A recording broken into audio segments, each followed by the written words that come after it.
जय श्री राम सभी भाइयों को। आज मैं बोल रहा हूँ ट्रांसपोर्टों के लिए, गाड़ी मालिकों के लिए, जो गाड़ियाँ रोड पे चल रही है उनके लिए। जो एक गाड़ी है उसका खर्चा, उसका टैक्स साल का 5 से 7 लाख रुपये सरकार ट्रक मालिक से लेती है। 10 लाख रुपए तक, चाहे उसमें रोड टैक्स हो, टोल टैक्स हो, टायरों पे टैक्स हो, पेट्रोल डीजल पे टैक्स हो। ठीक है, जो ये ट्रक मालिकों से लेती है कम से कम 10 लाख प्लस लेती है। और उनको सुविधा क्या है? 0%। कोई सुविधा नहीं है बिल्कुल भी। ठीक है जी। और बैंक वालों को देता है ट्रक मालिक ब्याज कम से कम एक लोन पे 10 लाख रुपए 3 साल का। ठीक है जी। मिस्त्रियों का पेट भरता है, ड्राइवरों का पेट भरता है। एक ट्रक के से 100 बंदे जुड़े हैं और ट्रक मालिक को क्या मिलता है? कुछ नहीं मिलता भाई, बिल्कुल भी जीरो है, जीरो कतई। और इन कोई भी सरकार होने, चाहे वो कांग्रेस की हो, चाहे वो बीजेपी की हो, चाहे वो इनेलो की हो, कोई सी भी सरकार हो, इन्होंने ट्रक को मालिकों के लिए कुछ भी नहीं किया, आज तक कुछ नहीं किया। ठीक है। और आज स्थिति ऐसी हो गई है, खासकर रोडी बजरी वालों की बिल्कुल जीरो। और जो गाड़ियाँ लाइन पे चलती हैं, भाड़े पे चलती हैं, महाराष्ट्र बॉम्बे चलती हैं, उनकी स्थिति बिल्कुल जीरो। ट्रक मालिक किस्त भरने की उसमें नहीं है बिल्कुल भी। और ये दूसरा काम नहीं कर सकते क्योंकि जो से ट्रक मालिक है वो ट्रकों का ही काम जानते हैं, ट्रकों का ही काम कर सकते हैं। अब इनमें बचत 0% रह गई है। ऐसे ऐसे ट्रांसपोर्टर, बहुत बड़े बड़े ट्रांसपोर्टर ख़त्म हो चुके हैं। और छोटे मोटों की तो गिनती नहीं है कितने ख़त्म हो लिए। जिनकी ज़मीन बिक गई, प्लाट बिक गए, जिनके घर बिक गए, आज वो किराए के मकानों में रह रहे।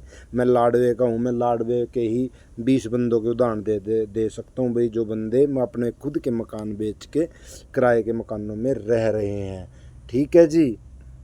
और उनमें मैं भी एक ही हूँ, ये भी समझो, मैं भी एक ही हूँ। और सरकार अब तक सिर्फ टैक्स बढ़ाने ते सुआया और डीजल के रेट बढ़ाने ते सुआया कोई काम नहीं कर रही। आरटी वालों की काला बाजारी चल रही है। ठीक है जी। उन्होंने अपने दलाल बिठा रखे हैं। ठीक है जी। थोड़ा सा डाला खुला रह गया, उसका 50,000 का चलान। थोड़ी सी हाइट ऊपर चली गई, उसका 50,000 का चलान। जिसका में 1-2 टन फालतू है, उसका 70-80 हज़ार रुपये का जुर्माना है। यानी कि कुल मिला के जीरो। और ट्रक की किस्त है 1 लाख रुपये। और गड्डी बचा रही है 50-60 हज़ार रुपये, यानी कि 40,000 रुपये प्रति महीना लॉस। और थोड़ा सा तो ऐसा हो रहा, अपनी शर्म के मारो ट्रक मालिक कहीं तो इतने हैं भाई, वो अपनी शर्म के मारे इनको चला रहे हैं, पर उनके पल्ला कुछ नहीं पड़ रहा बिल्कुल भी। मेरी बीजेपी सरकार से ये प्रार्थना है, नायब सैनी से ये प्रार्थना है, नरेंद्र मोदी जी से ये प्रार्थना है, हमारे देश के राजा है, हमारे देश के प्रधानमंत्री है, भाई इन ट्रक वालों का कुछ ना कुछ सोच लो। जो भी ट्रांसपोर्ट लाइन के बारे में सोचेगा ये देश बच जाएगा। क्योंकि हर महीने अरबों रुपया, खरबों रुपया टैक्स, रोड टैक्स में और आरटीओ वाले टैक्स में सिर्फ ओनली ट्रक दे रहे हैं। और ड्राइवरों को तनख्वाह दे रहे हैं, डीजल पंप उन्हीं के सारा चल रहे हैं। ठीक है जी। और इन्हीं को ही कुछ नहीं मिल रहा है। मेरी रिक्वेस्ट है, इनके बारे में सोचें, इनको कोई ऐसा प्रावधान करें या इनके बाड़े निश्चित करें, या फिर इनसे ये टैक्स, भारी भारी टोल टैक्स जो ले रहे हैं वो हटाएं। क्योंकि बॉम्बे के एक चक्कर में वन साइड टोल टैक्स 14 टैरी का 24 से 25 हज़ार रुपये है।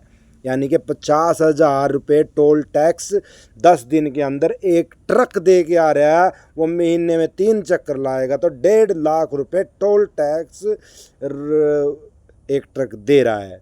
महीने के 1.5 लाख और साल के कितने बन गए? साल के बन जाते हैं 18 लाख रुपये। ठीक है। और मेरी यही रिक्वेस्ट है नरेंद्र मोदी जी से, एक ट्रक आपको 18 लाख रुपए रोड के टैक्स के उसमें दे रहा है, क्या आप उसके लिए कोई अच्छी सुविधा नहीं कर सकते?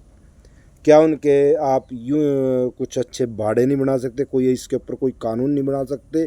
सिर्फ पेट भर रहा है जो गाड़ियाँ भरवाते हैं, दलाल ट्रांसपोर्टर भी बोलते हैं, जो गाड़ियाँ भरवाते हैं, सिर्फ उनकी कालाबाजारी चल रही है। उन्होंने अपनी जेब भर भर के वो आज के टाइम में राजा महाराजा बन के बैठे हैं। जिसके पास 70-80 ट्रक है वो सरकार को हर महीने 5 से 6 करोड़ रुपया टैक्स के रूप में दे रहा है। उसको कोई सुविधा नहीं है। साल का कम से कम 1 अरब रुपया जिसके पास 70-80 ट्रक है वो दे रहा है। कोई सुविधा नहीं है, बिल्कुल भी कोई सुविधा नहीं है। और मेरी बार बार हाथ जोड़ के रिक्वेस्ट है, इन ट्रकों के बारे में सोच लो, इन ट्रक मालिकों के बारे में सोच लो, इनका कोई भला कर दो और ये ज़िंदा रह सकें या अपने बच्चों ना पाल सकें, ऐसा कोई काम कर दो।